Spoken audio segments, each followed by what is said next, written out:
America redraws its defense red lines. From the Arctic to South America, Washington is sending a clear message. The Western Hemisphere comes first.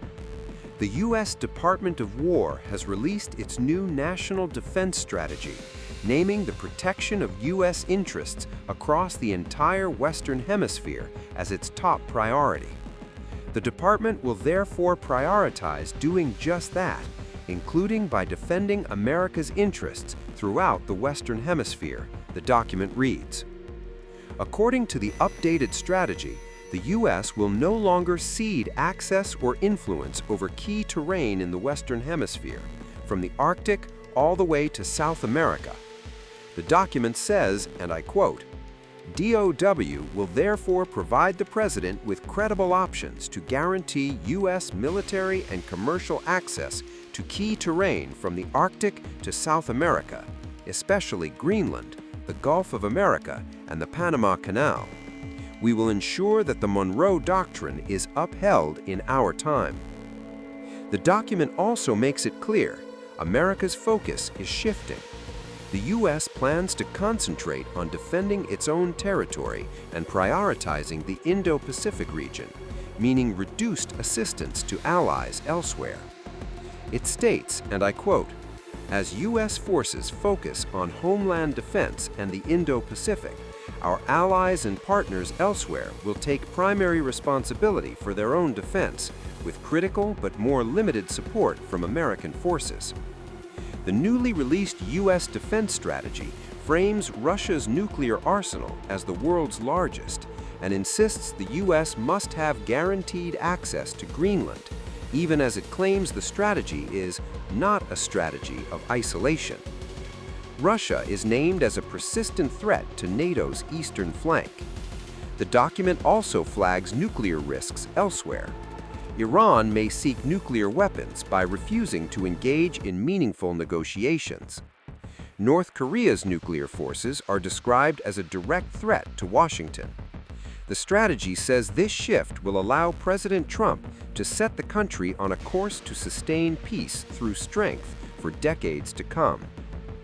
That responsibility now falls squarely on America's allies. U.S. allies in Europe, the Middle East, and on the Korean Peninsula are expected to take primary responsibility for their own security. The department will prioritize strengthening incentives for allies and partners to take primary responsibility for their own defense in Europe, the Middle East, and on the Korean Peninsula, with critical but limited support from U.S. forces. The document acknowledges that Washington previously allowed allies to underinvest in defense. Certainly, it was their own decision to underinvest in their respective defenses, but it was a decision often encouraged by past U.S. policymakers. Fortunately, that is over now. As President Trump has made clear, our allies and partners must shoulder their fair share of the burden of our collective defense. Ukraine also features prominently. Washington believes responsibility for resolving the Ukraine conflict lies primarily with Europe. On China, the strategy strikes a different tone. The long-term U.S. policy does not include attempts to change China's government or pursue direct conflict. The strategy highlights the growing global importance of the Indo-Pacific and access to the region. The goal is simply to ensure that neither China nor anyone else can dominate us or our allies. This does not require regime change or some other existential struggle. On future warfare, the focus is technology. The Department of War will prioritize systems to counter unmanned aerial vehicles and modern aerial threats. It says, and I quote, "We will develop and deploy capabilities to counter unmanned aerial systems and ensure access to the electromagnetic spectrum required to defend the homeland." The nuclear deterrent remains central. The United States requires a strong, secure, and effective nuclear arsenal. The United States should never, will never, be left vulnerable to nuclear blackmail. A doctrine reset, a hemispheric focus, and a clear warning to allies and adversaries alike. U.S. President Donald Trump has openly questioned NATO's commitment to America and floated a move never attempted before, invoking NATO's core security clause for U.S. border enforcement. What began as frustration over Greenland has now escalated into a fundamental challenge to the meaning of collective defense. U.S. President Donald Trump reignited tensions with NATO, this time by suggesting the United States should have invoked the alliance's most sacred clause, Article 5, to address illegal immigration at the southern border. In a Truth Social post, Trump said the U.S. missed an opportunity to put NATO to the test, arguing that an influx of undocumented migrants amounted to an invasion, language that would, in theory, trigger a collective military response under NATO rules. Article 5 is the foundation of NATO. It states that an armed attack against one member is considered an attack against all.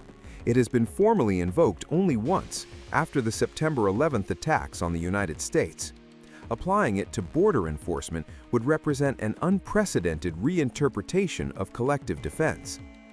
Trump's remarks followed growing friction with European allies over his renewed push to acquire Greenland. At Davos, he argued that ownership, not leases or partnerships, was essential for Arctic defense, while accusing NATO of benefiting more from U.S. protection than it provides in return. The problem with NATO, Trump said, is we'd be there for them 100%, but I'm not sure they'd be there for us. The comment landed heavily in European capitals, already uneasy about Washington's direction. We want strong allies, not seriously weakened ones. We want Europe to be strong. Ultimately, these are matters of national security, and perhaps no current issue makes the situation more clear than what's currently going on with Greenland. Would you like me to say a few words of Greenland?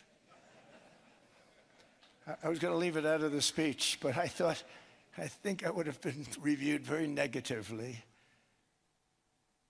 I have tremendous respect for both the people of Greenland and the people of Denmark, tremendous respect. But every NATO ally has an obligation to be able to defend their own territory.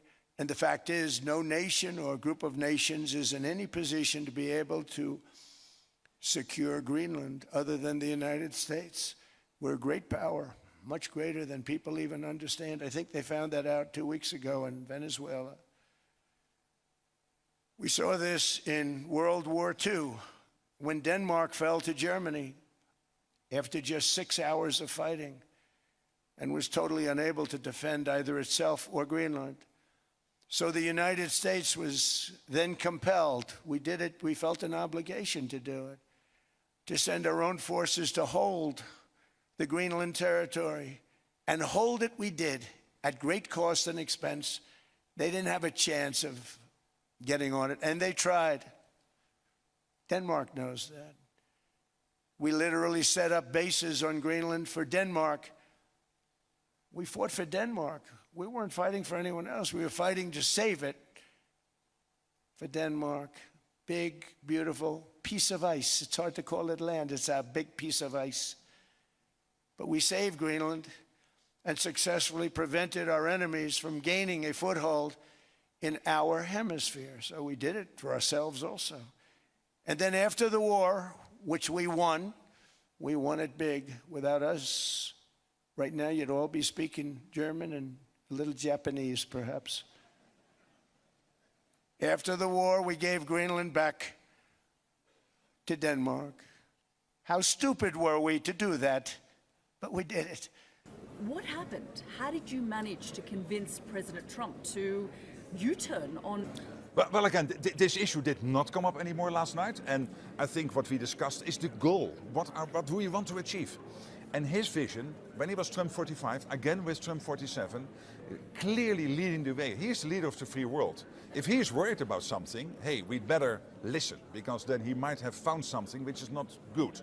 And that is this issue of the Russians and the Chinese getting more and more access, because the sea lanes are opening up.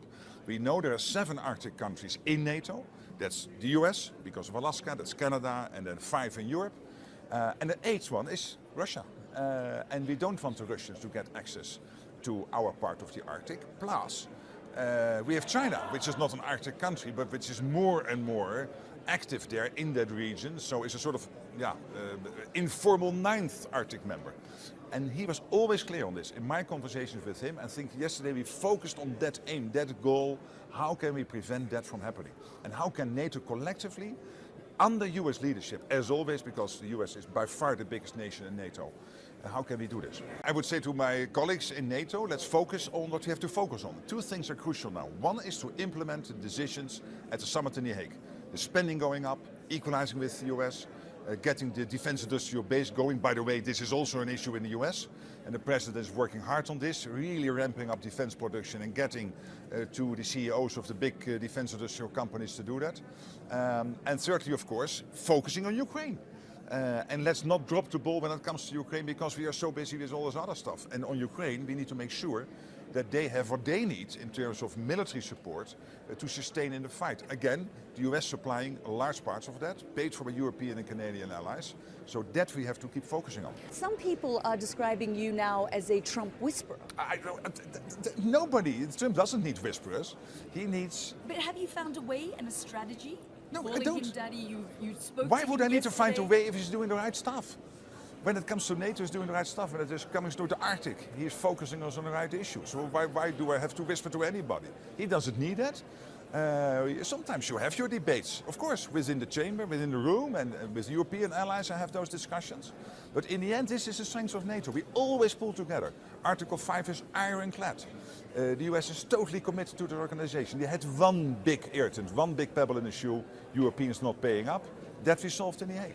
I don't think the Russians and Chinese will be happy, because what we are doing this week is coming together as NATO allies under American leadership, President Trump's leadership, to focus on protecting the Arctic region. I don't think the Russians and Chinese are happy.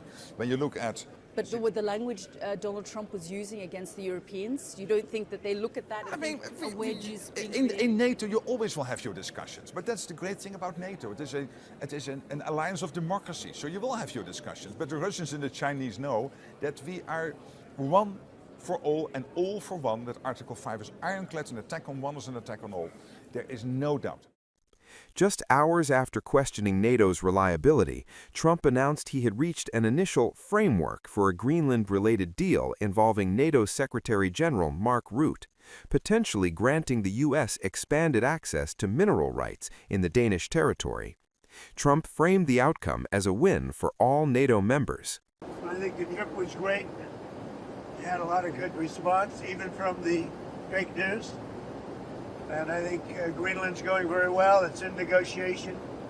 And I think what we did today was great. It was great. It's going to be a great board. That'll be a board, I think, like no other, right? That's a board like no other. Well, it's really in negotiation, but it's infinity. The time limit is infinity, meaning there is no time limit. It's forever. It's, you hear about 99 years, 50 years. It's forever. That was discussed. We can do anything we want. We can do military. We can do anything we want. And it's being negotiated, and let's see what happens. I think it'll be good. There's no price, there's no purchase price. We're all going to work together, and actually NATO is going to be involved with us. We're going to be doing it in conjunction, parts of it in conjunction with NATO, which is really the way it should be. And we won't have any expense, because we're not going to have expense. Other than building the Golden Dome, we're going to build the Golden Dome. And we'll have participation in that also. The cost of the Golden Dome, we'll have participation in that also, meaning with the expense of it. And we're building a Golden Dome, and you see the way it works. That is so much better for us and for Europe to have that piece of ice covered by the Golden Dome.